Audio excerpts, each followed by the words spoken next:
The Life of Mary Baker Eddy by Sibyl Wilbur. Chapter 3. Education and Development.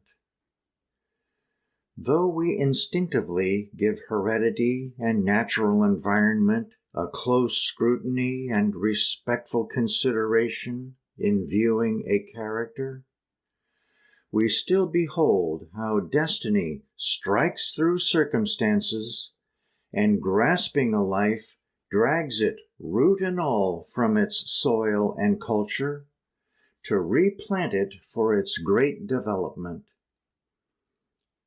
We shall see how love seized Mary Baker and drew her out of Puritanism to fit her for leadership in a warfare against materialism. All the Baker children went to school at the crossroads, about a mile from the farmhouse on the way to Concord. When Mary began her schooling, her oldest brother, Samuel, with New England pertinacity, had gone to Boston to learn the trade of mason, from which he steadily developed into a contractor and builder of considerable importance. He built many brick buildings and rows of houses, which still stand in Boston. Her brother Albert entered Dartmouth College when Mary was 9, and returned home when she was 13. He studied law with Franklin Pierce at Hillsborough, and later spent a year in the office of Richard Fletcher of Boston, and was admitted to the bar in both Massachusetts and New Hampshire. The youngest brother was also through with the district school when Mary began her formal studies. Abigail, Martha, and Mary trudged to school alone along the country roads, their brother George calling to fetch them home in stormy weather. It soon developed that Mary could not endure the severe routine of the district schoolroom, where restless farmers' children, with noisily shuffling feet, droned through their lessons and indulged in occasional rude pranks that ended in birchings. The ungraded district schools were at that time overcrowded and nerve-straining to pupil and teacher alike. Mary, who could not endure to hear the calves bawl or the pigs squeal in their own farmyard without an effort to comfort them, was depressed or excited by the turbulence of school life. She was, therefore, soon taken out of that experience and went on with her books at home. The grandmother, full of years, had passed out of the home scene, and Mary now came directly under the guidance and observation of her mother, and also saw her father more freely now that the boys were away. Her mother she thought a saint, her father an embodied intellect and will. Her father would enter the house from his farm work, his mind abstracted with business purposes, and would seat himself at the old secretary to write for an hour, or arrange papers from his strong box. He was called upon to do much business for his town, making out deeds and settling disputes. Up to the front door would drive 2 wrangling farmers with a grievance. Mary, a shy spectator, beheld her father's unvarying courtesy, his stern repression of profanity or angry speech. On one occasion, when his judgment was not accepted, and one of the disputants angrily protested, the child from her corner, imitating her father's dignified bearing, though in the soft voice of her mother, interpolated, "Mr. Bartlett, why do you articulate so vociferously?" The unexpected rebuke coming from a child, and in such unfamiliar words, caused a burst of laughter, followed by general good humor, and the neighbors departed in peace. "Mary settled that quarrel," said her father with his grim smile. And for years after, her speech was quoted whenever a turbulent social spirit threatened the general harmony.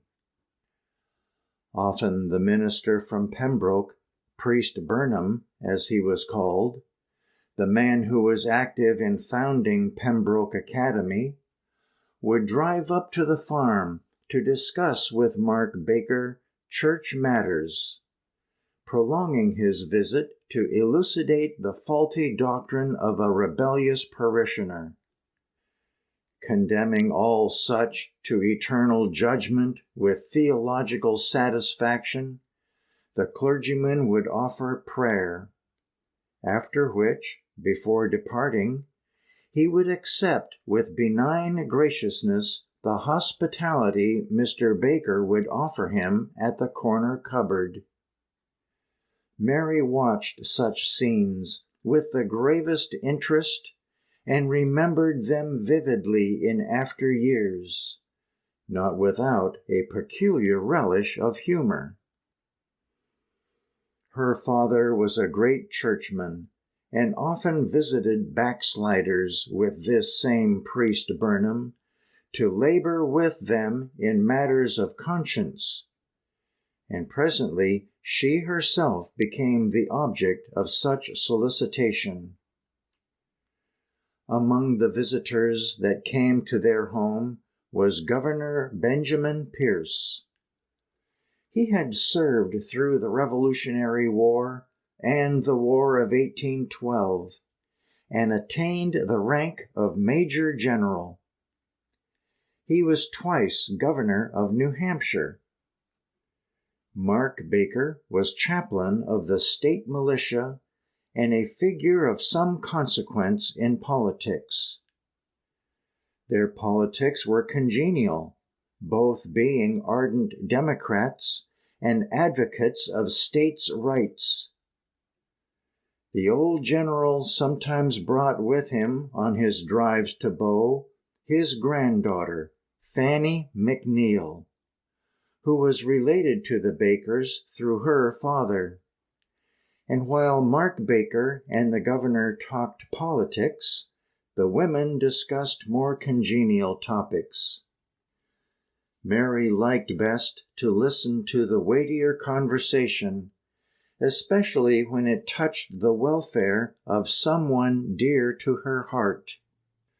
Once she heard the governor laughing merrily with her father over the way Mark Baker had got the best of his son Franklin in a lawsuit involving the towns of Loudon and Bow over the question of pauperism. "You are not a lawyer, and yet my son says you beat him with your arguments," said the governor. "He bore his defeat in good spirit, and offered me his congratulations," replied her father. "He is a magnetic young man, destined for great things. It is gratifying in these days of general bad manners to have an opponent of such courtesy and good will. He swept me a bow like a soldier saluting his commander-in-chief, no less, and then shook hands with me like a kinsman. And kinsmen we are in some sort, they tell me. See here, Mr. Baker, send your son Albert to see us when he comes home again. Get him into politics right. He can't understand these matters too young. And Franklin is a zealous Democrat, you know." Somewhat later, Albert made a visit to the Pierces, and he, the undergraduate, formed a sincere and devoted attachment for the future president. Something about the young man attracted Franklin Pierce to him. He reminded him, no doubt, of that other devoted friend, Nathaniel Hawthorne, his college mate at Bowdoin. Perhaps it was young Baker's passion for abstract metaphysics. "When you've finished college, come to me," Franklin Pierce said in parting, "and I'll start you reading law." The next time Mark Baker was in Concord, the governor entertained him at dinner. Governor Pierce, the politician, was pleased at the prospect of a close alliance with an old family of such wide ramifications as the Bakers of Bow and Pembroke with their numerous voters. And in signification of his satisfaction, offered Mr. Baker a gold-headed walking stick as he was leaving. Mr. Baker declined it, saying he never used a cane. His pride was as unbending as his rugged figure, which he carried erect to his grave. The love between Albert Baker and his youngest sister was most tender, and she beheld these arrangements for his future with an interest beyond her years.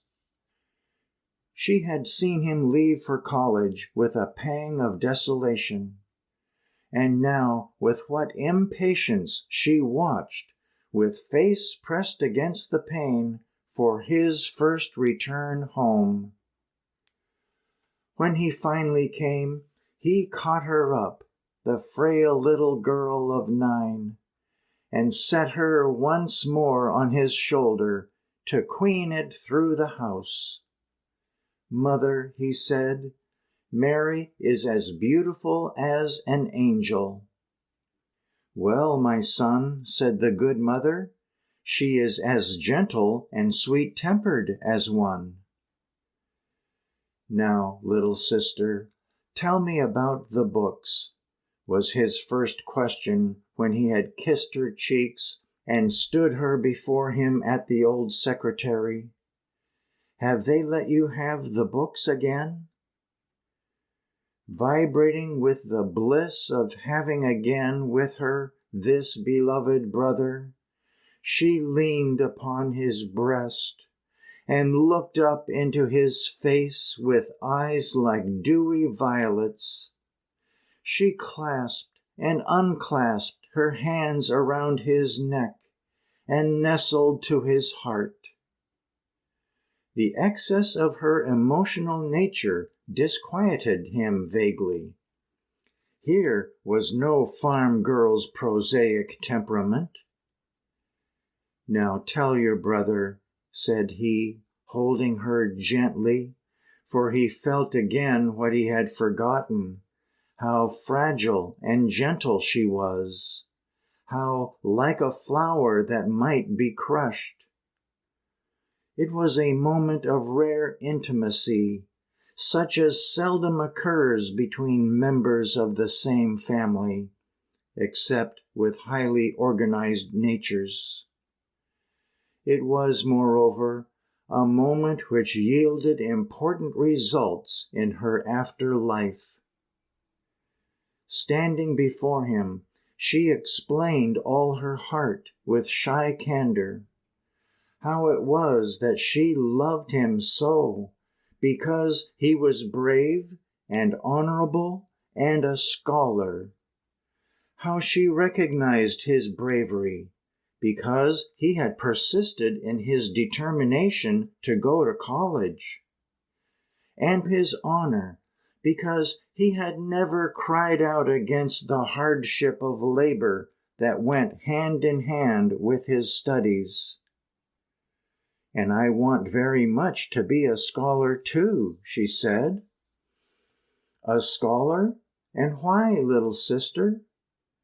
"Because when I grow up I shall write a book, and I must be wise to do it. I must be as great a scholar as you or Mr. Franklin Pierce. Already I have read Young's Night Thoughts, and I understand it." "Well, sister," said Albert Baker seriously, "we will have this for a secret, and I will teach you. You are still a very little girl, you know, but study your grammar and my Latin grammar. Next summer, when I'm home, I will teach you to read Latin. Does that make you happy?" Ah, the deep embrace when Mary flung herself into her brother's arms. Albert Baker was true to his word. He taught his sister during all his vacations.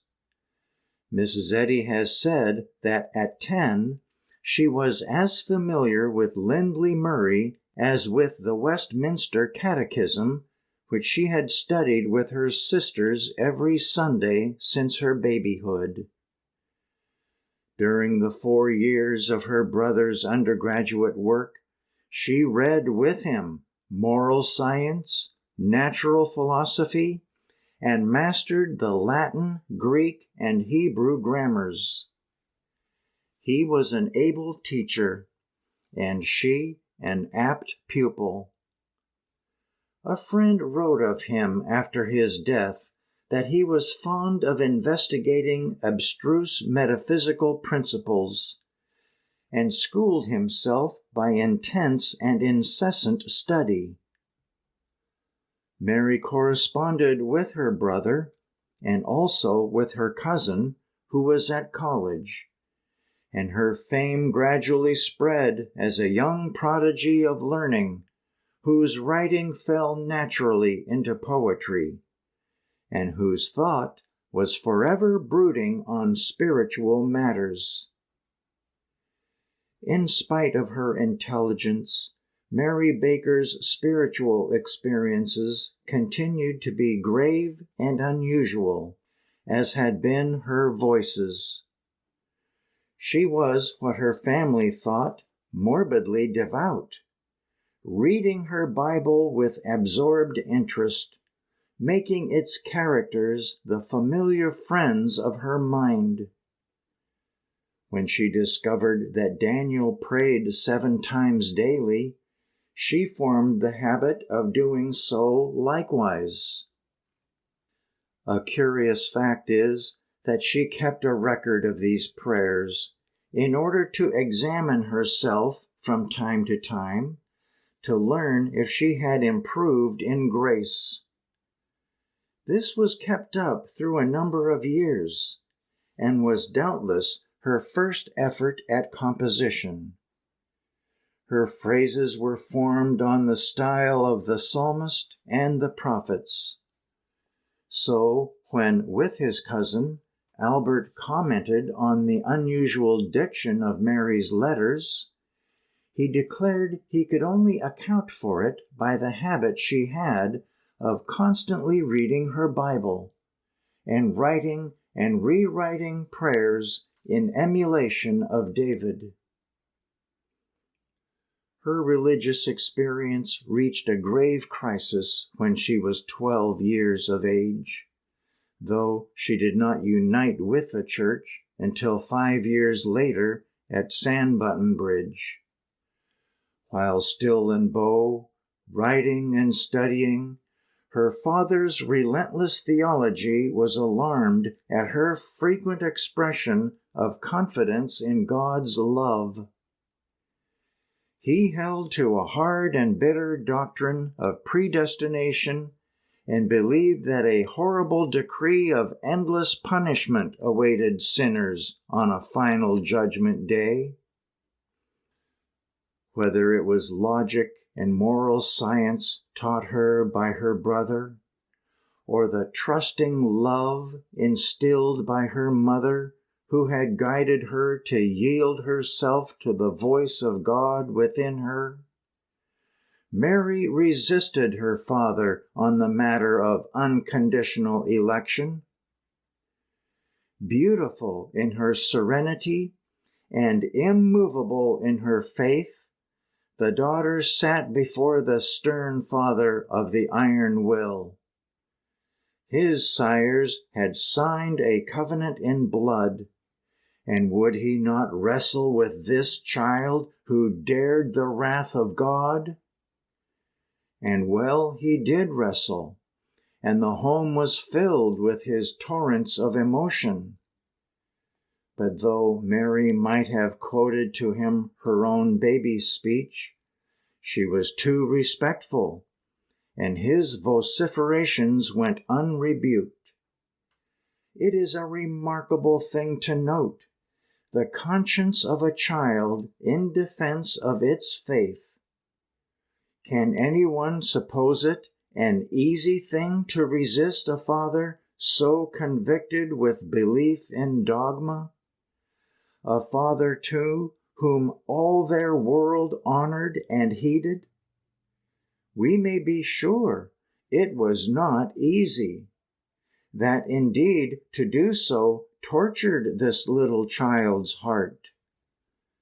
But Mark Baker was acting according to his conscience, and the child knew it and respected him. She did not view this struggle of consciences as a quarrel, and has repudiated all her life the idea that she ever quarreled with her father. The notion went abroad, however, that Mark Baker and his daughter Mary were at variance over religion. The silly gossip of their world reported that she would not study her catechism. They said that Mary had a high temper for all her learning, she of whom her mother had said, "When do you ever see Mary angry?" They even said that Mr. Baker had reported in his anguish to his clergyman, "If Mary Magdalene had 7 devils, our Mary has 10. The struggle, it may be seen, was no casual argument, but a deep wrestle of souls. At last, the child succumbed to an illness, and the family doctor was summoned. When Mark Baker drove to fetch him, his religious intemperance must have given way to paternal affection and fear. He is said to have stood up in his wagon and lashed his horse, crying out to a neighbor who accosted him that Mary was dying. The physician declared Mary stricken with fever. He left medicines, recommending her to her mother's most watchful care, and admonishing her father to desist from discussions.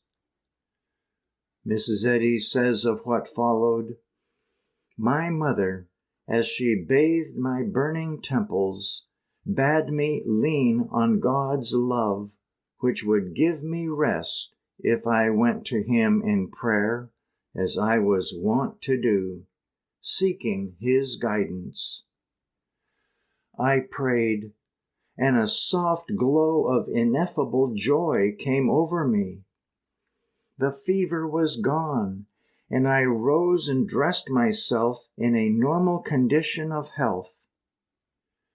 Mother saw this and was glad.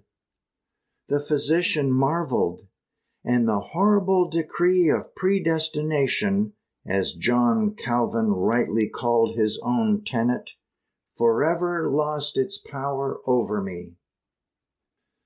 It is true that Mary Baker made a religious profession at this time. She was examined at the age of 12 by the pastor, who eagerly put to her the usual doleful questions, declaring that he must be assured that she had been truly regenerated. With the eyes of the church members upon her, and her own father's haggard face visible from his place in their family pew, she answered without a tremor, "I can only say in the words of the psalmist, 'Search me, O God, and know my heart. Try me and know my thoughts, and see if there be any wicked way in me, and lead me in the way everlasting.'" Her childish but resolute figure, and the grave words so earnestly spoken, brought about a reaction in her favor, and the oldest church members wept. Her pastor relented toward her, and the ordeal was over. However, it was not until the age of 17 that she united with the Congregational Church. The circumstances of her struggle with her father made a profound impression on her, and the watchful love of her mother saw fit to send her on a visit to a friend in the suburbs of Boston under the care of her brother Samuel.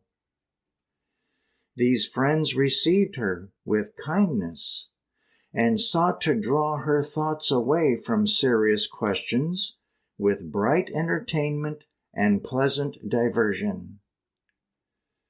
That they did not entirely succeed is shown in some of her verses written at this time, in which, while she shows a rapturous love of nature, she declares that all this is the poet's world wish, and only a shadow hastening away. She asserts, however, that hope lifts the thought to soar above matter and fasten on God, which at this very early age presaged her future religious revelation in no uncertain outline. The entrance of Albert Baker into Franklin Pierce's law office at Hillsborough, his absorption into the politics of that region which he represented in the New Hampshire legislature for 2 successive terms, the establishment of Samuel Baker in business in Boston, and the desire of George Baker to enter the cloth mills of Sandbutton Bridge are various reasons which caused Mark Baker to remove from Bow to the mill town 18 miles north of Concord.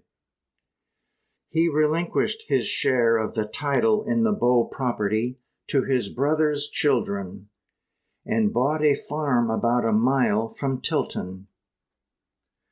The Baker home life now became more social and less patriarchal. Mary was 15, her sisters, Martha and Abigail, 18 and 20. All 3 sisters were notable for their beauty and good breeding. The mother's agreeable temperament, together with her hospitable nature, no less than Mr. Baker's great interest in public affairs, drew many guests to this house, in which the family lived for 7 years. Mr. Baker became prominent in the church, with which he and his wife very soon united. He conducted the 3rd meeting, and George Baker led the village choir. George was now established in Alexander Tilton's mill, and rose rapidly to become a mill agent and later a partner of the owner, who before that time had married his sister Abigail. A frequent guest of the family was Professor Dyer H. Sanborn, who kept a private school to which the children of the wealthier families were sent to finish their studies. Boys were prepared by him for college, and girls were given a certificate of graduation with academic honors. Mary Baker became his pupil and graduated from this school. Professor Sanborn was the author of a grammar and a man of literary tastes. He trained Mary particularly in rhetoric and corrected the faults which private study had engendered. The Reverend Enoch Corser, pastor of the Tilton Church for all the period of their residence at the farm, was also a frequent and honored guest of the Bakers. He was a man of liberal culture, as may be imagined from the fact that he privately tutored his son Bartlett, sending him to college, prepared to eliminate the first 2 years of Greek, Latin, and mathematics. This was Mary Baker's pastor, who first received her into communion. His son has declared his father's disposition toward her to be one of highest esteem, deep admiration, and warm interest. This pastor regarded Mary as his special pupil and the brightest he ever had. An intellectual comradeship grew up between Mary and her pastor, who, as his son declares, preferred to talk with her to any one of his acquaintance. They discussed subjects too deep to be attractive to other members of the family, which the family freely and good-humoredly admitted. Walking up and down in the garden, this fine old-school clergyman and the young poetess, as she was coming to be called, threshed out the old philosophic speculations without rancor or irritation. He was a fine-looking old Calvinist, with leonine head covered with a mane of silver, and shaggy brows beneath which rolled eyes of eloquence and compassion. His mouth was wide but firm, suggesting both humor and melancholy. His shoulders had the scholar's droop. One can picture them of a fine summer evening, the slender girl and the old scholar on their usual promenade in the garden.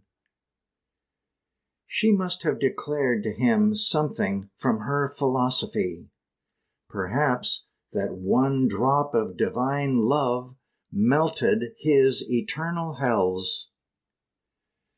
As she looked up at her pastor, her great blue eyes poured sunshine upon him, and she smiled with such radiance that he was struck dumb in the midst of his defense of Hades.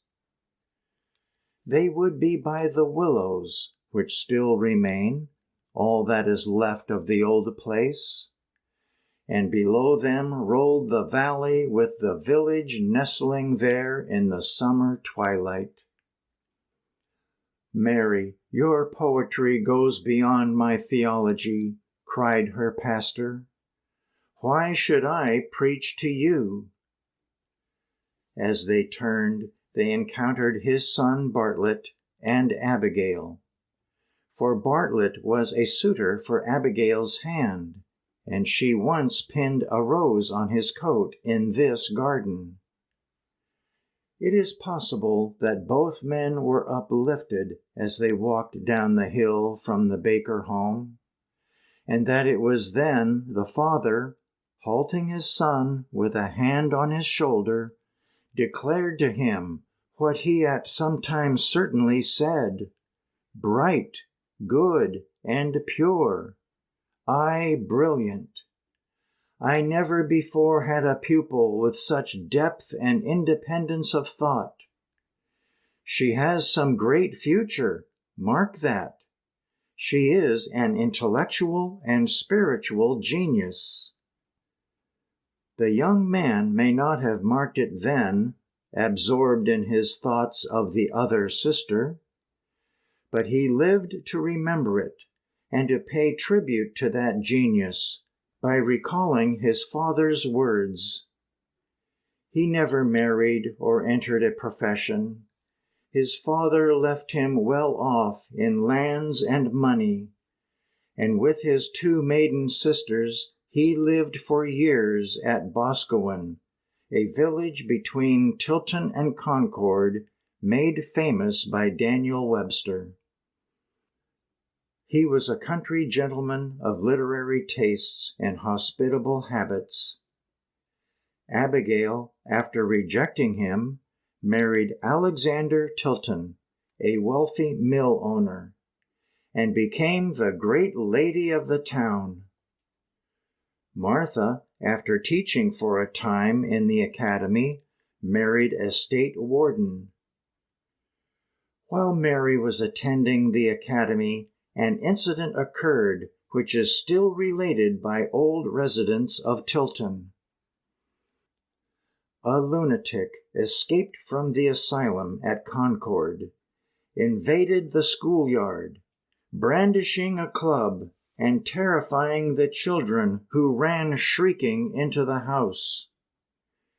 Mary Baker advanced toward him, and the children, peering through the windows, saw him wield the club above her head.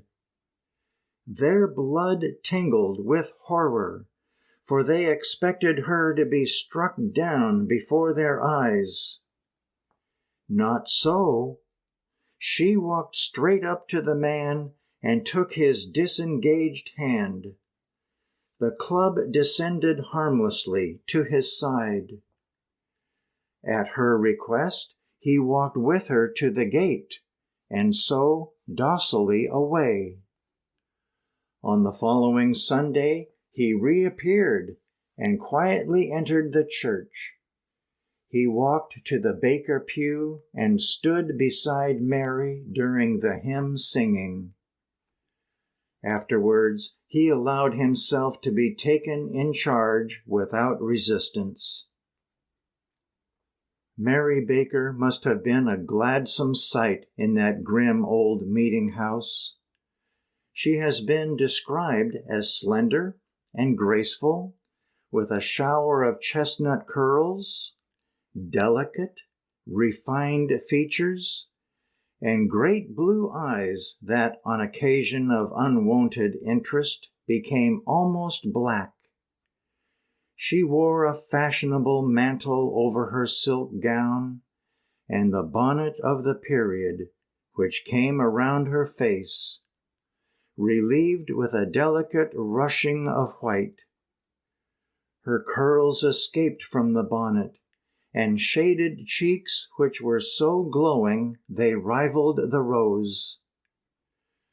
She taught the infants' class in the Sunday school, and an elderly lady in Boston who was in that class relates, "She always wore clothes we admired. We liked her gloves and fine cambric handkerchief. She was, as I have come to understand, exquisite, and we loved her particularly for her daintiness, her high-bred manners, her way of smiling at us, and her sweet musical voice. Indeed, in those days her name might have been sung for that of Annie Laurie in the old ballad. So beautifully did her girlhood culminate." Within 2 years, 2 events transpired which broke forever the old home circle and changed Mary from girlhood to womanhood. In 1841, Albert Baker was nominated for Congress in a district where nomination by his party ensured election.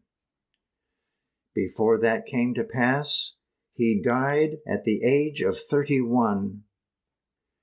His death was regarded as a calamity by his party, and his family felt it as a blow to their greatest ambition.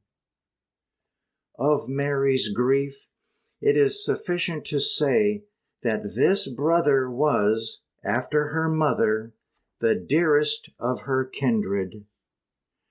She had developed as a flower in his heart. It was well for her that another love came to break a too long continued sorrow.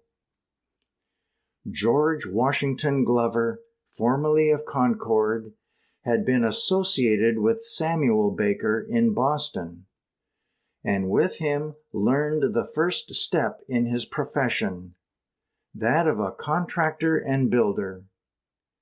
He was now established at Charleston, South Carolina. He visited Tilton with Samuel Baker and fell deeply in love with the young sister. He was an impetuous wooer and won Mary Baker's heart.